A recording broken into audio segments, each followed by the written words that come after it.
جیسے آج اجتماعی دعائیں ہو رہی نا جگہ جگہ پر، اجتماعی دعا ہو رہی ہیں، اللہ اسرائیل کے منہ میں کیڑے پڑ جائیں، تم بیٹھو یہاں پر تسبیح ہلاتے رہو، دعا کرتے رہو۔ بعض لوگ یہ کہتے ہیں نہیں نہیں نہیں، ان کے ساتھ کیا پروٹیسٹ کریں، کیا احتجاج کریں، ہم یہاں بیٹھ کر کے دعا کرتے ہیں۔ ابھی NRC اور CAA کے ٹائم پر میں نے بہت محسوس کیا، معاف کرنا کچھ لوگوں کی گستاخی ہو، کچھ لوگ روزہ رکھنے کی تلقین کر رہے تھے، اچھی بات ہے، جمعرات روزہ رکھو، NRC ختم ہو جائے، تسبیح پڑھو، یہ فلاں تسبیح بہت اثر ہے، یہ جلالی ذکر ہے، ذکر کرو، سب ختم ہو جائے۔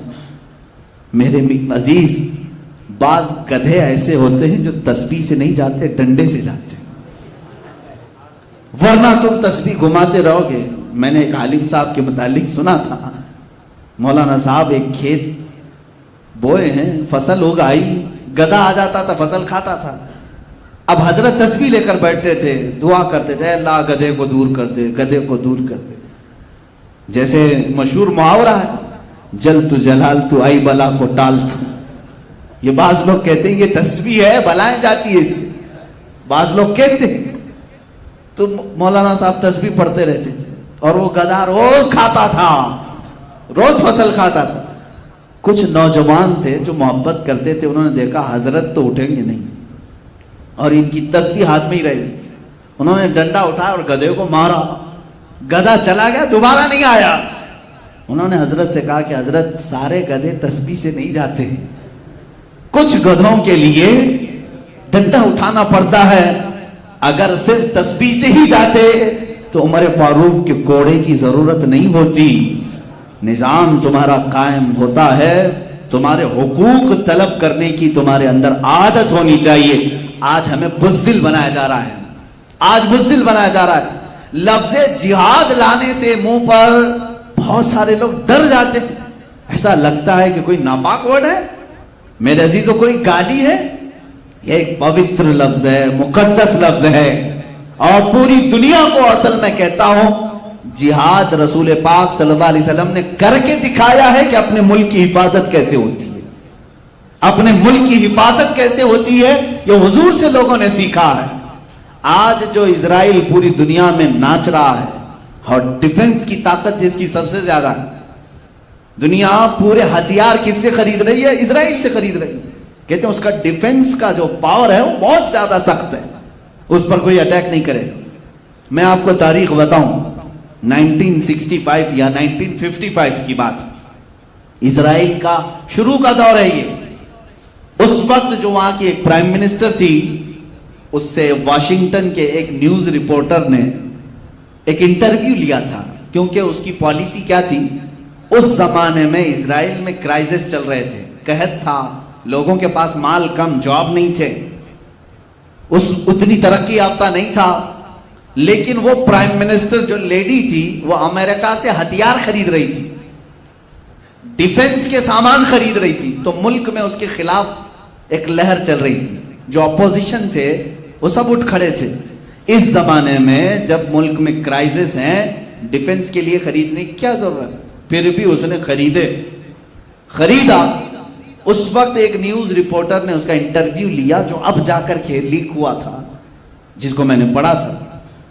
اس نے انٹرویو میں پوچھا کہ محترمہ، اس زمانے میں آپ اتنا بڑا جو سٹینڈ لے رہی ہیں، فیصلہ لے رہی ہیں، ملک میں حالات خراب ہیں اور بڑے بڑے ہتھیار آپ اس وقت خرید رہے ہیں، کیا کرو گے ہتھیار؟ اس عورت نے کہا یہ جو کھانے پینے کے معاملات ہیں، دوپہر میں کھاتا ہے آدمی، شام میں بھول جاتا ہے۔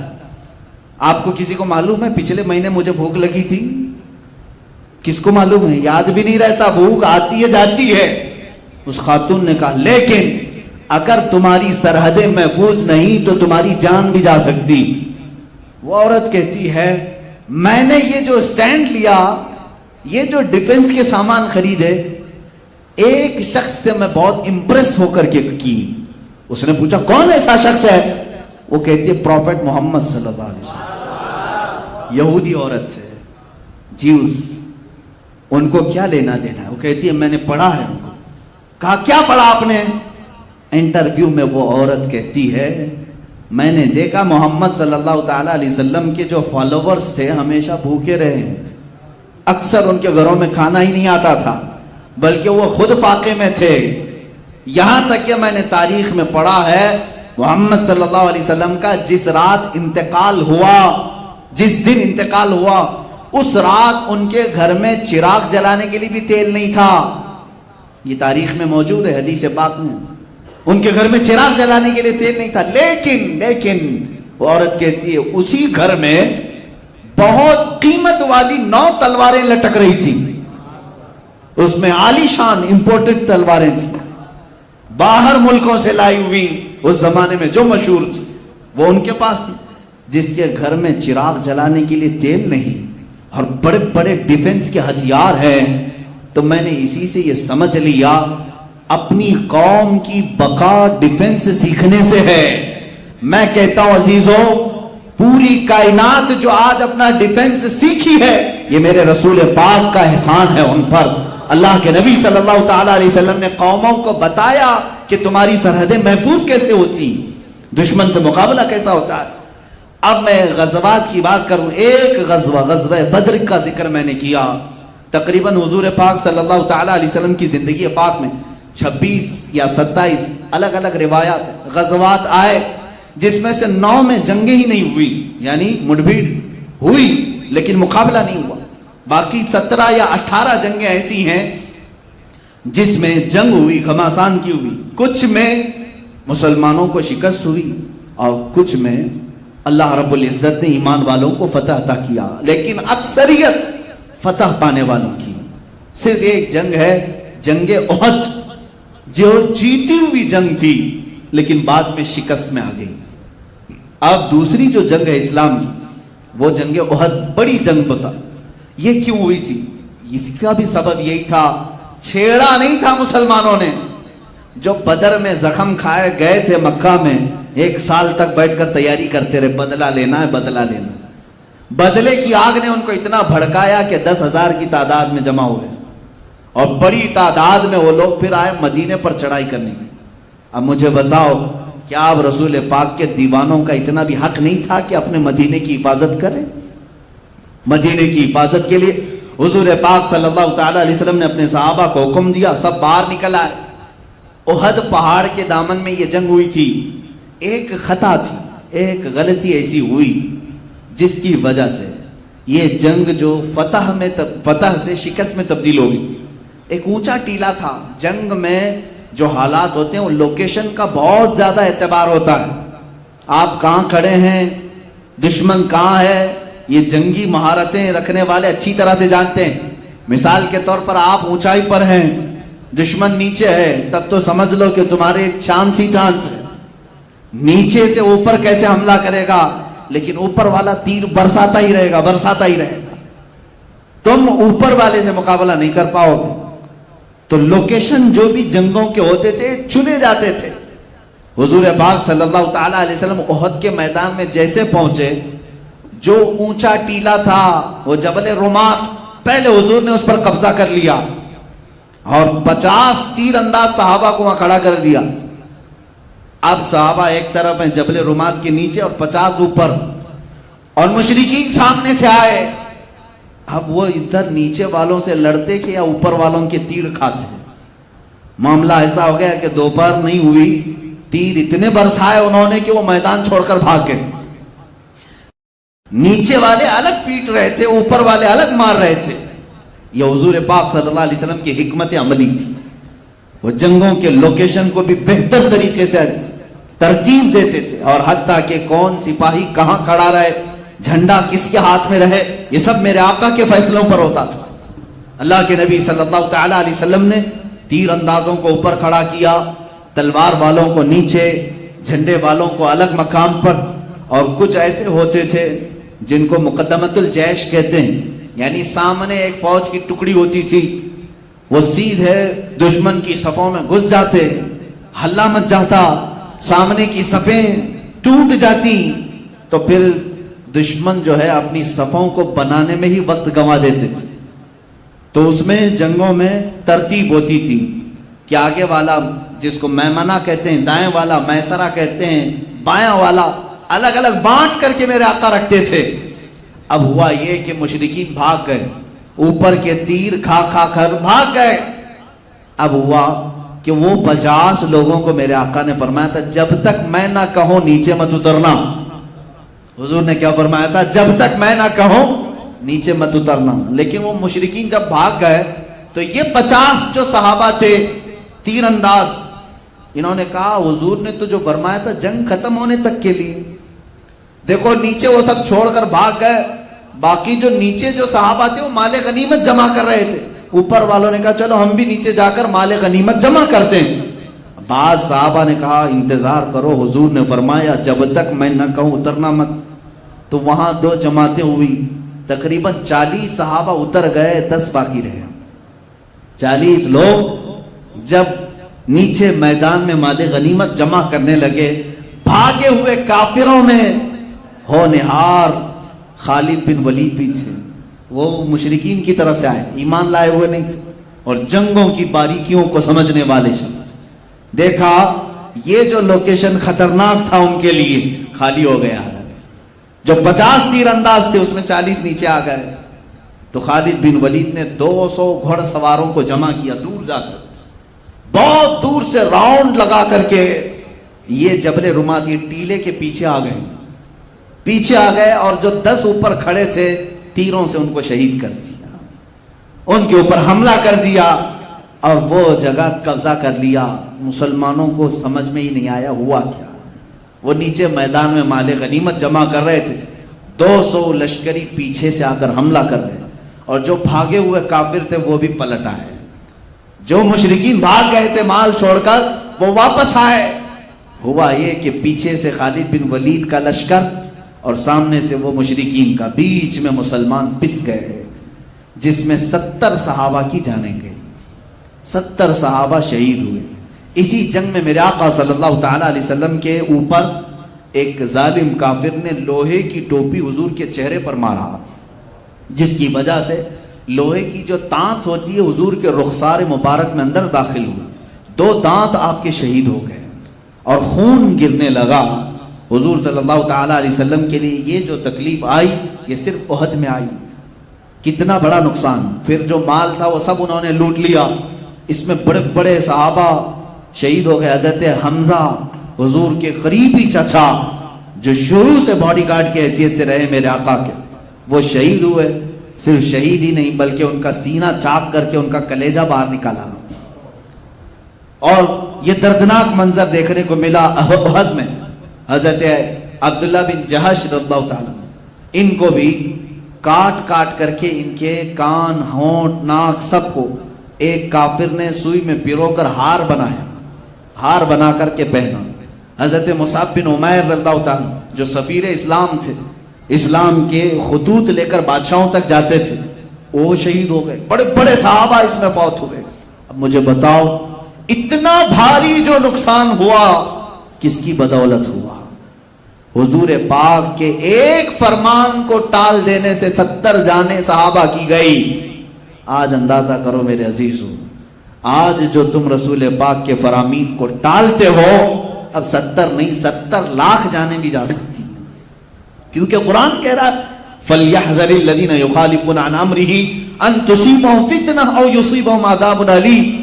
اللہ فرماتا چاہیے کہ لوگ میرے رسول کے حکم کی خلاف ورزی کرنے سے بچیں، ورنہ میں اللہ فرما رہا ورنہ ان قریب تم کو فتنوں میں مبتلا کر دیا جائے گا یا دردناک عذاب میں گرفتار کر دیا جائے گا. تم جو آج رسول پاک کی نافرمانی پر لگے رہو گے، جانیں جائیں گی. آج جو ہلاکتوں کا بازار ہے یہ یوں ہی نہیں. ان کے جو ہم غلام تھے، خلق کے پیشوا رہے، ان سے پھرے، جہاں پھرائی کبھی وقار میں. ہمارے وقار عزت میں جو کمی آئی صرف اس لیے کہ چہرہ تمہارا وہاں سے پھر گیا. تم نے کیریکٹر کس کے اپنایا؟ آج کس کو رول ماڈل بن رہے ہو؟ ہر نوجوان کا حال یہ ہے، فلموں کی اسکرین پر دکھائے جانے والی گندی تصویریں ان کے رول ماڈل ہیں، تمہارے وہ ماڈل ہیں. ان کو دیکھ کر کے ان کے آئیڈیل بناتے ہو، ان کے چلنے کی طرح چلنے کی کوشش، ان کے کھانے کی طرح کھانے کی کوشش، ان کے پہننے کی طرح پہننے کی کوشش. اگر وہ ننگا گھومے تو بچہ ہمارا ننگا گھومنے میں فخر کرے. تم نے جن کو اپنا آئیڈیل اور رول ماڈل بنایا ہے تو تمہارے ساتھ تو یہ ہونا ہی ہے. چند دنوں کے بعد دیکھنا کہ تمہارے گھروں کے اوپر کیا بلائیں نازل ہوں گی. مشرکین تمہارے نام سے چڑھتے ہیں آج بھی, تمہارا وجود یہ دیکھنا نہیں چاہتے. قرآن نے بہت پہلے ہمیں سمجھایا یہ تم سے کبھی نہیں راضی ہوں گے. تم اپنے آپ کو پورا بدل لو, کچھ بھی کر لو, یہ راضی نہیں ہوں گے جب تک تم ان کے دین میں نہیں داخل ہو جاؤ. تمہارا دھرم پریورتن کرنا چاہتے ہیں, سب کو اپنے اندر داخل کرو. ایک ہی آج بھی ذریعہ نجات ہے مسلمانوں, ایک ہی ذریعہ نجات ہے جس کو اقبال نے بہت پہلے کہا تھا کہ محمد سے وفا تو نے تو ہم تیرے ہیں, یہ جہاں چیز ہے کیا لوح و قلم تیرے ہیں. حضور سے وفا کرو, میرے آقا سے محبت کرو.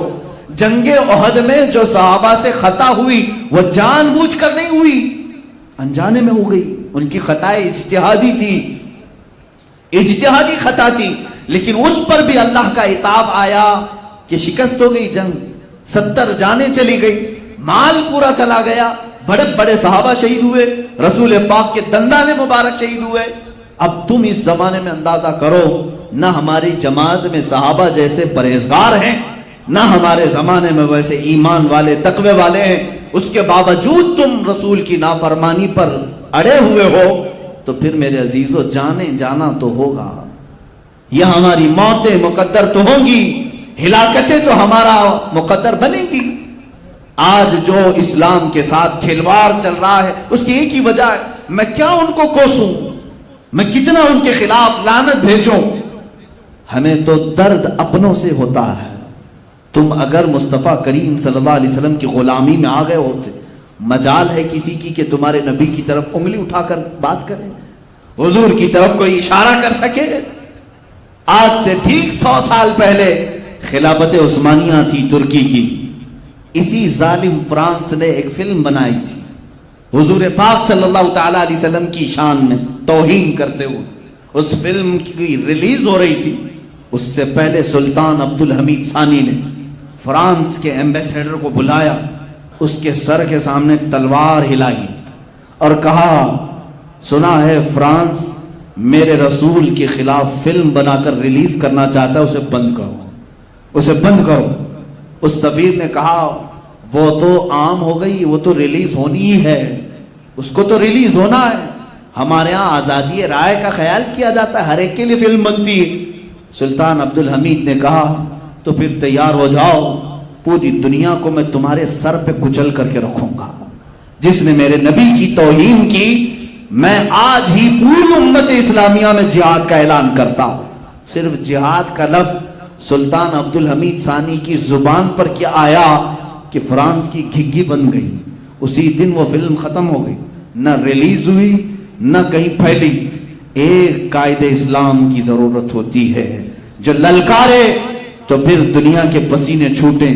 یہ وہ لوگ تھے جو ایمان میں کامل تھے, رسول پاک سے عشق اور محبت میں وفاداری کا انہوں نے حق ادا کیا ہے. آج ہماری باتیں تو صرف نعروں میں رہ گئی ہیں, ہماری باتیں صرف الفاظ میں رہ گئی ہیں. عزیزہ نگرامی وقار, یہ جو حالات ہم پر پیش آ رہے ہیں اس کی ایک وجہ ہمارے برے اعمال.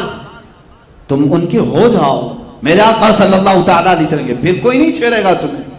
یہ تمہارے ایمان کی گرمی ناپنے کی کوشش کرتے ہیں, یہ تمہارے عشق رسول کا بخار ناپتے ہیں. لیکن پھر بھی آج جو فرانس میں گستاخیوں کے کارٹون بلڈنگوں میں لگائے گئے ہیں اور گستاخانہ کارٹون لگا کر کے وہ یہ سمجھتے ہیں کہ ہم اسلام کو نیچا دکھانے میں کامیاب ہو گئے, یاد رکھو میں آج کے اس منبر سے اعلان کرتا ہوں, فرانس کی ظالم حکومت اس میلاد میں دیکھے گی انشاءاللہ. تم نے ایک محمد کا کارٹون بنایا ہے, ہر نوجوان کے سینے پر محمد لکھا ہوا پاؤ گے, ہر نوجوان کے سینے پر محمد لکھا ہوا پاؤ گے. اس لیے کہ ہمارے بزرگوں نے ہمیں یہ سکھایا ہے کہ خدا ایک پر ہو تو ایک پر محمد. اگر قلب اپنا دوپارہ کروں میں, اگر میں اپنے دل کے 2 ٹکڑے کروں, ایک پر اللہ ہوگا ایک پر محمد ہوگا. یہ میرا ایمان ہے. تم کارٹون بنا کر سوچتے ہو تمہیں حضور کی صورت کا پتہ کیا ہے, حضور تھے کیسے. تم نے جس کا بنایا ہے وہ کوئی اور ہوگا. میرا حبیب تو محمد تھا جس کو اللہ نے نام ہی ایسا رکھا